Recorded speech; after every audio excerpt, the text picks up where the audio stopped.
Unlike Clark Kent, you can get superpowers when you put your glasses on. 구글이 스마트 안경 사업 재진출을 공식 선언했습니다. 현재 개발하고 있는 확장현실 XR 전용 OS인 안드로이드 XR을 헤드셋에만 탑재하는 게 아니라 스마트 안경에도 탑재하겠다는 건데요. 이 구글이 스마트 안경 시장에 재진출하는 건 10년 만입니다. 구글의 제도전 선언 이후 애플 역시 스마트 안경을 개발하고 있다는 보도까지 나왔는데요. 오늘 실리콘밸리나우에선 메타, 구글, 애플 간에 펼쳐지고 있는 스마트 안경 시장 삼국지에 대해서 이야기해 보겠습니다. 구글은 지난 20일 자사 최대 연례 개발자 컨퍼런스인 I/O 2025에서 안드로이드 XR 기반의 스마트 안경을 개발한다고 발표했습니다. 올 연말 출시를 목표로 개발하고 있는 헤드셋인 프로젝트 무한과 마찬가지로 하드웨어는 삼성전자가 개발합니다. 여기에 디자인은 국내 선글라스 브랜드인 젠틀몬스터와 미국의 와비파커가 맡게 된다고 발표했는데요. 결국 소비자의 선택을 받기 위해선 사람들의 일상생활 속에서 쓸 수 있는 예쁜 디자인이 필수적이라는 판단에 섭니다. 다음날 진행된 기자간담회에서 순다르 피차이 CEO는 안경은 제품이 그 자체로 패션 아이템이 돼서 자연스럽게 녹아들 수 있어야 한다고 강조했습니다. 또 하드웨어 제조 역량이 있음에도 왜 스마트 안경 개발에서 삼성전자와 젠틀몬스터 등과 협력하는 이유가 무엇이냐라는 제 질문에는 XR 제품은 설계되는 방식이 다양하고 굉장히 복잡한 제품이라면서 스마트폰을 만드는 것처럼 삼성전자와 협력하게 된 이유라고 설명했습니다. 이 구글의 새 스마트 안경은 구글의 제미나이 라이브를 기반으로 구동됩니다. 제미나이 라이브는 구글이 오랜 시간 동안 프로젝트 아스트라라는 이름으로 공들인 멀티모달 AI인데요. 그동안엔 AI가 스마트폰의 카메라를 자신의 눈으로 삼아서 보이는 물건이나 풍경에 대한 정보를 사용자에게 알려주고 또 사용자와 대화할 수 있었는데요.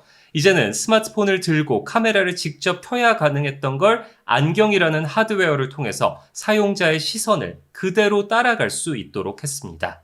The crew actually gave me some awesome coffee backstage, so let me try something fun. Can you show me the photos of that cafe? I want to check out the vibes. Definitely. Do these photos from Maps help? Okay, Gemini, show me what it would take to walk here. Getting those directions now. It'll take you about an hour. I can get some steps in, and these heads-up directions and a full 3D map should make it super easy. 보시는 것처럼 이 스마트 안경은 오른쪽 안경테 위쪽에 장착된 초소형 카메라를 눈으로 활용하고 또 안경테에 달린 스피커를 입으로 활용합니다. 가장 큰 특징은 스마트 안경의 렌즈에 가로 세로 약 1cm 크기의 반투명 디스플레이가 내장되어 있다는 점인데요. 이 디스플레이에서 제미나이 라이브가 하는 말을 말풍선 형태로 보여주기도 하고 외국인과 대화할 때 실시간 번역을 해주거나 또 내비게이션도 보여줍니다.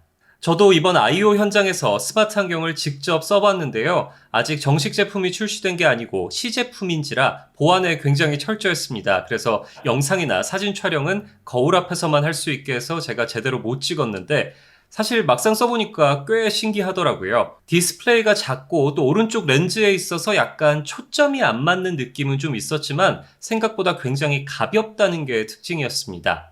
제가 오늘 그래서 하나를 가져왔는데요. 이거는 제가 작년에 실제로 구매해서 사용하고 있는 메타 레이반 선글라스입니다. 보시면 여기에 카메라 렌즈가 있죠. 그래서 이걸로 사진이나 동영상을 촬영할 수 있고 또 안경테에서는 소리가 나옵니다.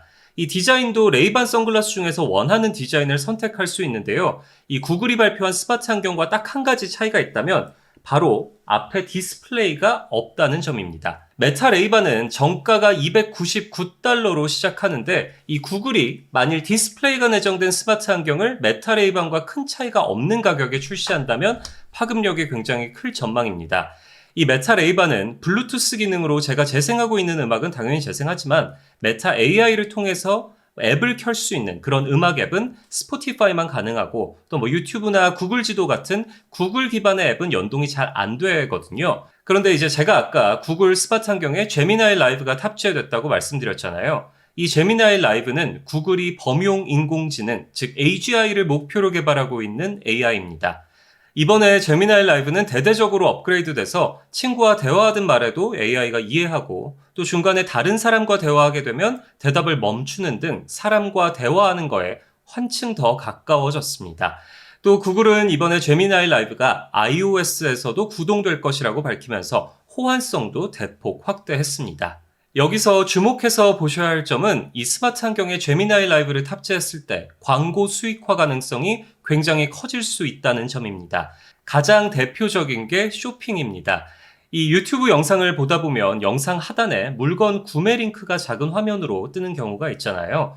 이것처럼 스마트 안경을 쓰고 보는 물건의 구매 링크가 눈앞에 뜬다면 이 구글의 최대 수익원인 광고 수익에 미칠 파급력은 엄청나게 커지겠죠. 구글은 이번 I.O.에서 실제로 AI를 활용해서 쇼핑 광고 매출 확대 야심을 드러냈습니다.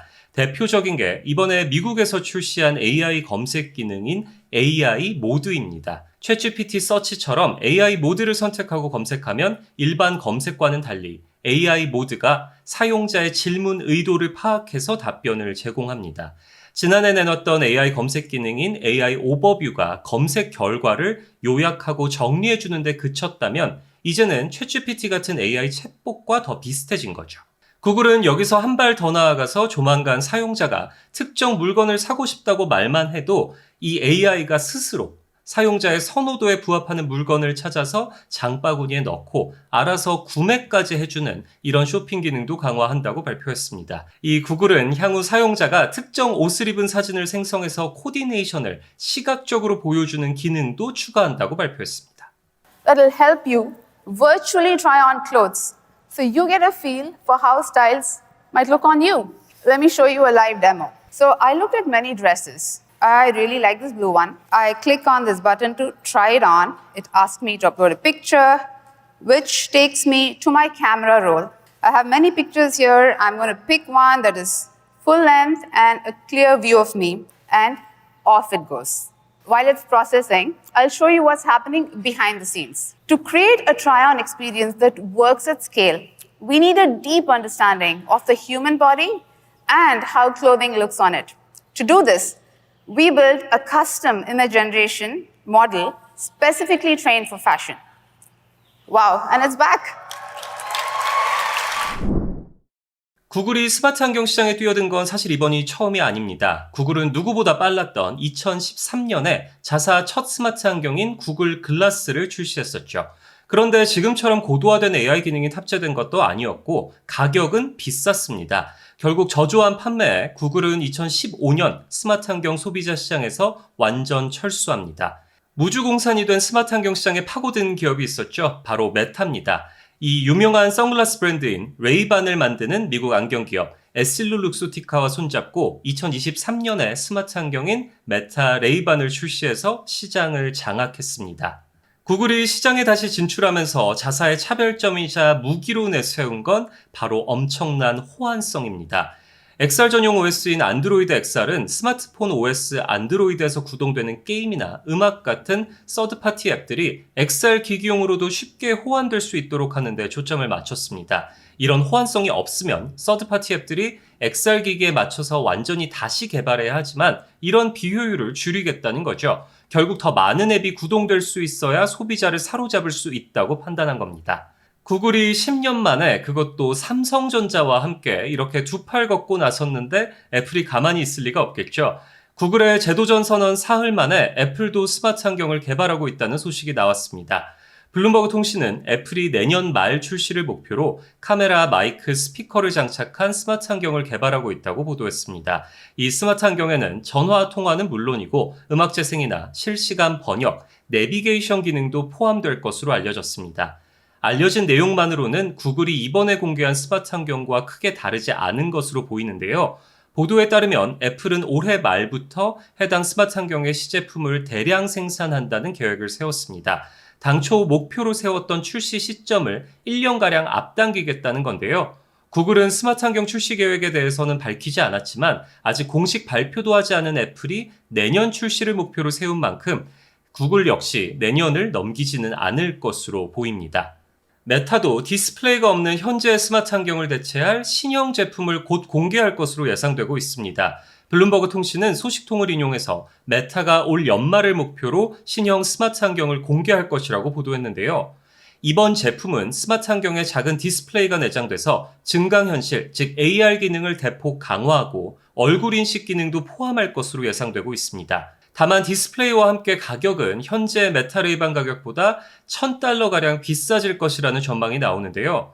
메타가 매년 9월 자사 연례 최대 행사인 메타 커넥트를 연다는 걸 고려하면 이 행사에서 시제품이 공개될 가능성도 점쳐지고 있습니다. 메타는 지난해 메타 커넥트에선 오라이언이라는 스마트 환경 시제품을 공개하면서 시장에 엄청나게 큰 주목을 받았는데요. 올해 출시될 모델은 오라이언과는 다른 제품이 될 전망입니다.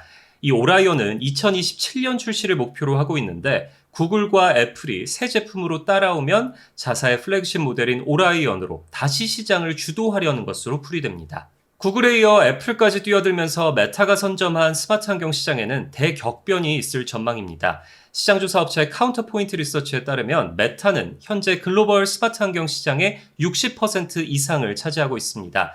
이 XR 헤드셋까지 포함하면 시장 점유율은 더욱 커지는데요. 메타는 지난해 기준 글로벌 XR 기기 시장의 77%를 차지했습니다. 메타 이외 기업들 중 10% 점유율을 차지하는 기업은 하나도 없는 상황이죠. 이 상황에서 스마트폰 OS를 양분하고 있는 구글과 애플의 참전은 메타에 사실 엄청난 위기가 될 수밖에 없습니다. 그랜드뷰 리서치에 따르면 글로벌 스마트 환경 시장 규모는 지난해 19억 3천만 달러였는데요. 이 시장이 올해 24억 7천만 달러, 2030년엔 지난해 4배가 넘는 82억 6천만 달러로 불어날 걸로 예상되고 있습니다. 이 폭발적으로 성장하고 있는 시장을 노린 구글과 애플의 참전은 폭발적으로 성장하고 있는 시장의 규모를 더 빠르게 키울 수도 있습니다. 구글은 이번 I.O.에서 정말 칼을 갈았다 싶을 정도로 혁신적인 기능의 새로운 AI 모델을 쏟아냈습니다. 깊은 추론과 코딩에 특화된 딥싱크, 그리고 영상 생성에 특화된 BO3, 이미지 생성에 특화된 이미젠4, 코딩에 특화된 줄스 같은 게 대표적입니다. 오늘은 시간 관계상 제가 스마트 환경에 집중해서 소개드렸는데요. 이날 현장에서 사실 가장 큰 환호를 받았던 AI 기반 영화 제작틀 플로우의 데모 영상과 함께 오늘 실리콘밸리 나우 마치려고 합니다. 지금까지 송영찬이었습니다. 시청해주셔서 감사합니다.